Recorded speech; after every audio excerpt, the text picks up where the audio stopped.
I can't put it any stronger. That's why I quote what has been written by retired generals in the military and by opinion writers who have been observing what is happening in the Republican Party for decades. Now, I've been doing that too, but, I don't have the megaphone. So thank God there's the Washington Post. Thank God there's the New York Times editorial page. Now, Doug goes on, and he says the Senate Republican caucus has been the last remaining guardrail preventing Trump's complete takeover of the Republican Party. But that is finished, those so-called guardrails. There are 5 senators from what passes as the governing wing of the Republican Party who have announced their retirement. I don't mean to infer, as perhaps Doug is here, that these are moderate Republicans. To me, they are not. These are the kinds of Republicans who brought us to the point we're at now. But they are Richard Shelby of Alabama, Roy Blunt of Missouri, Richard Burr of North Carolina, Rob Portman of Ohio, and Patrick Toomey of Pennsylvania. Those 5 are not going to run for re-election. And because Trump carried all but one of those states that they represent, Pennsylvania, in 2020, it's a safe bet that all these men are going to be replaced by more Trump Nazi acolytes, fascist Christians. And in each of those states, the Republican primary has been a referendum on which candidate stinks as much as Trump. Which candidate is as illiterate and filthy and degenerate as Trump? Those are the candidates who are winning primaries. Now, Doug wants us to believe it's only because of some of the soon-departing establishment Republicans and a small handful of others that Biden got a hard infrastructure bill on his desk and an increase in the debt ceiling, while at the same time allowing the government to remain open. Doug knows more about this than I do. That is obviously true, but it's not going to happen again. And he points out that because these fascist Christians control the redistricting process in most states, the Christian fascists have been busy redrawing maps, packing swing districts to provide them with more neo-fascist voters. And since winning a Republican congressional primary is the same as winning the general election, the fascist Christians will have spent 2021, which is about to end, creating the conditions that will push the party even further into Christian fascism.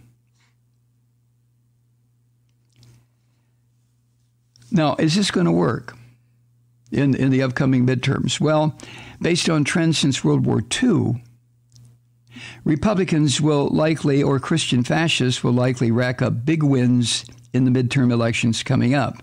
However, Doug points out if history is any guide, the GOP will also misinterpret these successes as a mandate for their kind of change.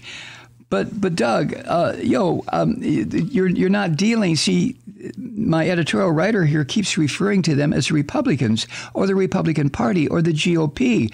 They are not this. They're not that. And this is the part that bothers me strongly.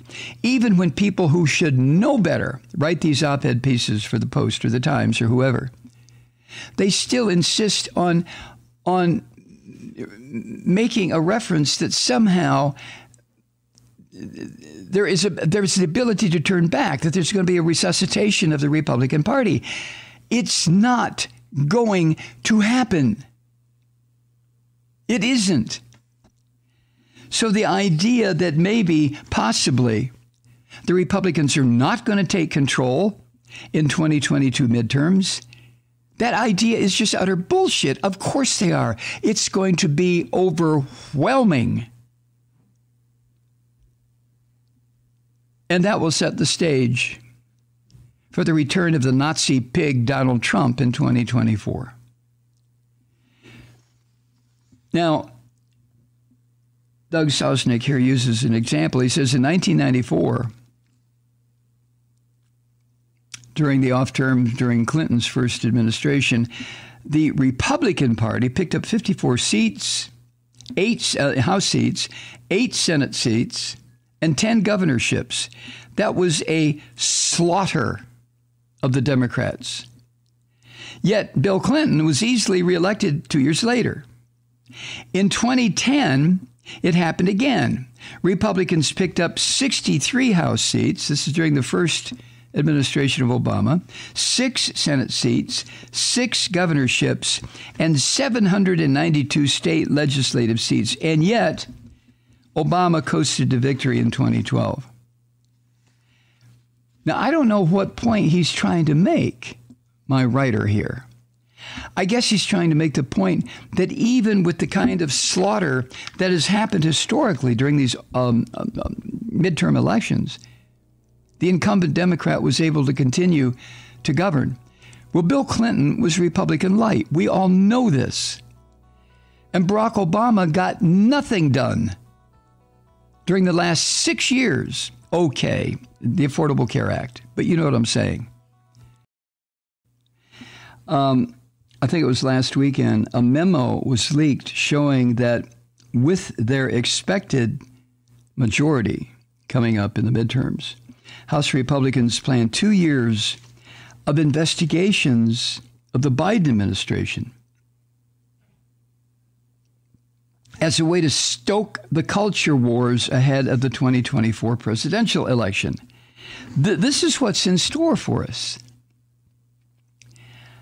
I mean, utter breakdown, utter chaos. What is going to be done in terms of governing this country? What is going to be done in terms of legislation?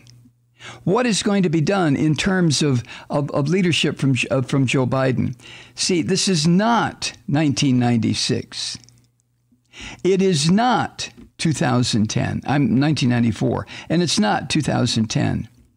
We are not dealing with Republicans. We are dealing with fascist Christians who are determined. I mean, look at the last 40 years. Look at what they've done just in these little incremental steps. Are determined to destroy for good democratic government in this country. Jesus Christ, I hope, I hope that the American public is aware of what is happening. I just don't see that as a possibility, though. The American public, when it comes to electing its leaders, is probably the dumbest, most ignorant body politic on earth. Like I've said many times, a bunch of spoiled little babies, little thumbsuckers. Some asshole comes along like Trump, who promises all kinds of bright, shiny toys, and the filthy Nazi got elected.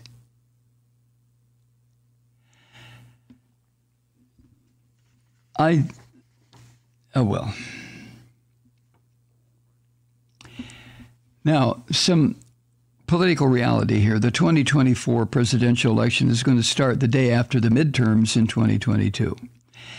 And as Doug points out, Trump easily eliminated any candidate he faced during the 2016 primaries, and he now has a much firmer grip on the corpse of the Republican Party. That means the safest harbor for Republican presidential candidates in 2024, those who might want to run for president, is to take as many extreme positions as possible to show their opposition to Biden and to the Democrats. But to do so in a way that avoids the orange vomit's wrath. This path might position them to fill the Trump vacuum if the orange vomit chooses not to run. Or it might begin the audition to be on the Christian fascist ticket as vice president if the orange vomit decides to run again. So Doug closes with this. These forces and factors guarantee that we are entering a phase of far more volatile and divisive than the period we have just come through. The tremors felt during the Trump presidency and even the January 6th Capitol siege will feel relatively mild compared to the days and months ahead. End of piece. I mean, it's beyond scary if you let yourself think about it. And I know people that listen to this podcast probably do allow themselves to think about it. But to tens of millions of people in this country, they're not going to think about it. They're thinking about paying bills or trying to survive the collapse of their marriage, or trying to maintain some sort of family structure where it concerns their kids, or all those so-called kitchen table issues. Meanwhile, this destructive fascist power that is loose in this country is consolidating its strength. It's laying out its plans, and it's doing so beneath the radar. And when these fascist Christians spring the trap, then it's far too late. And the only thing left will be, as the generals pointed out, bloody, violent civil war. Hi, Truth Seekers. Mike Malloy here. As you know, we've switched formats and are now broadcast exclusively on the Progressive Voices Network. So that means you get fewer program interruptions, no corporate commercials, and lots of profanity. But our format change also means some of our radio listeners no longer hear the program. It's been a while since I mentioned our podcasts, so you may have forgotten that there is a way to listen to this program anytime you need a good dose of screaming. Visit MikeMalloy.com and subscribe to our podcast. As a podcast subscriber, you can download the program to your mobile device and take me with you wherever you go. And if you have a friend who needs a dose of truth-seeking, you can give a gift subscription as well. That's MikeMalloy.com, and never miss a minute of the uncensored fun and frivolity.